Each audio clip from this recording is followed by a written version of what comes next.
Salamat po kayo dito sa magandang kahapon.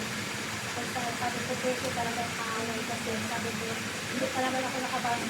Sabi ko, pag napagod ako ng buong maghapon na ito, talagang magaling araw na ako makakabasa ng Bible ko. Pagpagod kasi ang katawan, pagdating baga ng gabi, pag nakaita ko na talaga, sarap na lang talaga sa tulog at isahin na. Pero yung kamay, sabi ko ng Jesus, ano yung word na naramdaman ko kahapon? Sabi ko, Jesus, family, Sunday school, mag-Sunday school ako bukas. Kasalanan ko, maraming inakit ko pa ba, sabi ko, kasalanan ko kasi kung maaga naman ako pumapasok ng kwarto, Monday to Friday. Hindi kasi hindi ako na hindi ako nagbasa ng Bible, nakikita ko may oras naman dapat sana. Pero ngayon naman sabi ko, Jesus, naamin ko na may pakukulang din ako. Kaya tulungan mo ako, sabihin mag-aral na ito na hindi din mapagod yung buong katawan ko dahil hindi ko naman mag-step. Kasi ang sabi ni ma'am, dahil yung ma'am ko, hindi naman ganun ka na mag-English. At pag-intindi ko naman, Sabi niya kasi, gabi daw darating yung bisita niya na dalawang, apat na dalawang asawa, na sabi niya na hindi sila matutulog, kaya nilas namin na maglinis doon sa taas nila ng dalawang kwarto kasi nga yung mga naka-imbak na gamit doon sa mga kwarto na gagamitin. Ang magandaan lang talaga doon. Salamat. Hindi ako yung pinakamalaki na salamat sa kanila dito sa Christ dahil yung prayer time. Hindi po kami nakapabaya. Alam niyo kapag nakaroon kami ng dinero sa bahay.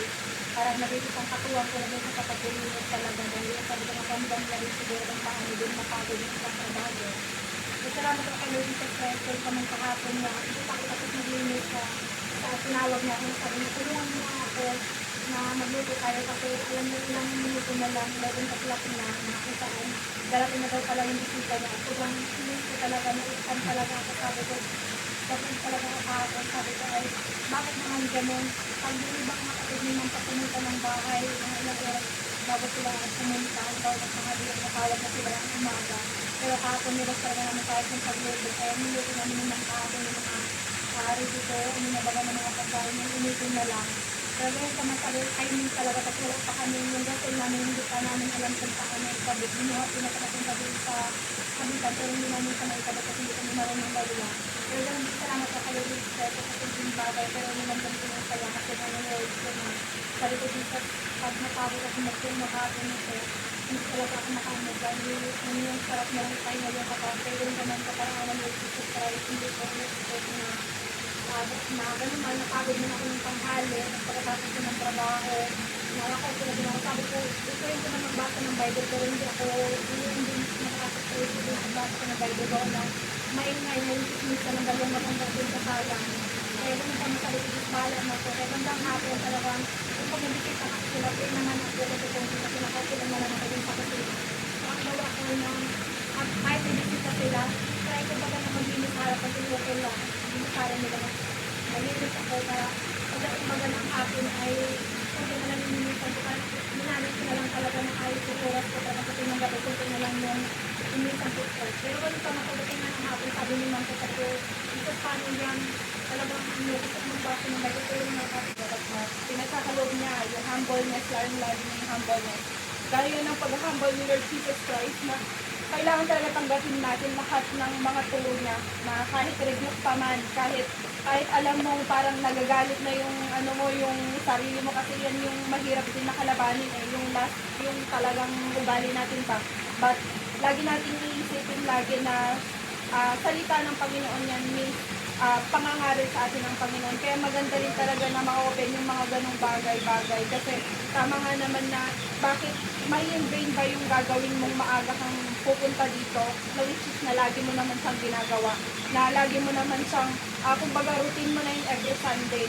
Yun nga talaga, kaya alam ko din sa sarili ko na nagkamali din ako sa part na yon, pero hindi ko naman sa inano na as in talaga na parang gusto ko lahat, kumbaga lahat tayo is ano rin naman, kumbaga hindi sa thank you ma'am, nagpabebe talaga ako ng time na yun kasi alam kong kailangan ko talaga. Kaya glory to God kasi kahit alam mo yun sa isip mo palang tumatakbo siya, alam na pala ng Panginoon. On hand, sabi niya ni sister, na ano yun, yung rejoice na nandun sa unahan mo ibibigay niya. Yun yung masarap na isipin sa atin na nagsiserve tayo kay Lord Jesus Christ. Especially yung health natin, para yung asawa ko. Masaya ako na ginaganon ni Lord Jesus Christ siya na nagkakaroon siya ng tayo sa sarili niya. Bakit ka mo? Kasi yun yung ikakatatag niya, ikakatatag ng pag-spiritual niya. Kasi itong Magpapasalamat ako kay Lord Jesus. Parang nalungkot nga ako kanina na meron nakalakad dito na hindi sabi ko, saan naman tayo mag-gather ari ko. Parang nalungkot pa ako. Kasi sa mga anak niya, hindi niya papabayaan yung mga anak niya, sa mga nagsisigil sa kanya. Kaya sabi ko, Jesus, tulungan mo po kami kasi maano pa naman yung panahon ngayon. Kaya kanina, kasi diretso kami ng pamangkin ko natin yung charity kami sa tayo there. Kasi hindi naman tayo dito para makapag-gather. Sabi ko, hindi ko kasi nakita yung misis niya. Kanina ko lang palapit na kami dito, nakakulang nakita yung misis niya.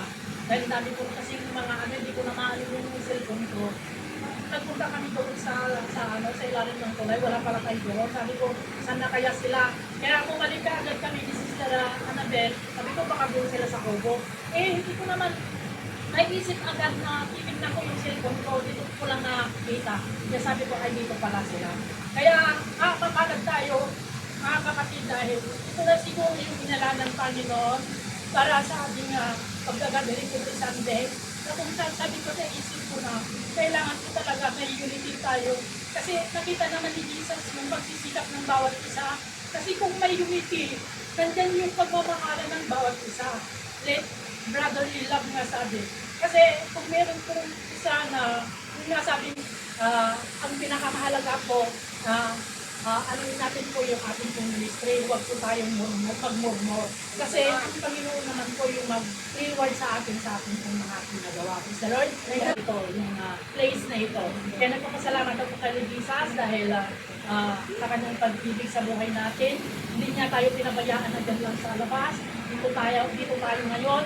At nagpapasalamat ako kay Lord Jesus dahil nandito naman tayo na makapakinig sa kanyang mga banal na salita dahil ito po yung pinakamahalaga sa buhay natin habang tayo po ay nandito sa ibabaw ng lupa. Kailangan po tayo na paglingkod talaga sa Panginoon. Kaya ito yung ating pasalamat ko kay Lord Jesus Christ ang walang hanggan. Praise the Lord. Na dumarating talagang, hindi talaga basta-basta kahit, kasi nung na-terminate si mama, di ba, na paalam ako nalalabas ako. Tapos kasi, yung sahod mo nga kasi, parang budgeted na, parang ganito, ganito.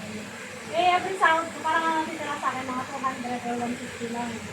So, sabi ko kasi kay sir, kasi lumabas ako ng Thursday. Ngayon ko naman ipabawas sa annual leave ko, kasi nga, para tagal-tagal lang tayo pag bumalik sa Pilipinas. So, sabi ko kay sir, ikantas mo na lang yung absent ko ng Thursday, sahod ko. Tapos, nalabas ako ng Sunday. Sabi niya, okay, no problem. So, ina-expect ko, kasi nagtrabaho ako ng morning, ginisip ko, alaga ko, pinipayat ko siya para mag-school. Tapos, nung gabi, pag-uwi ko, nagpusta ako ng dinner nila. Halos 11 na rin ako nakapasok ng kwarto ko. So, ina-expect ko, mga, parang half day lang yung kakaltas sila, hindi yung parang full day. Pagbigay ng sahod ko, full day. So, complete ako, natira sa akin 40.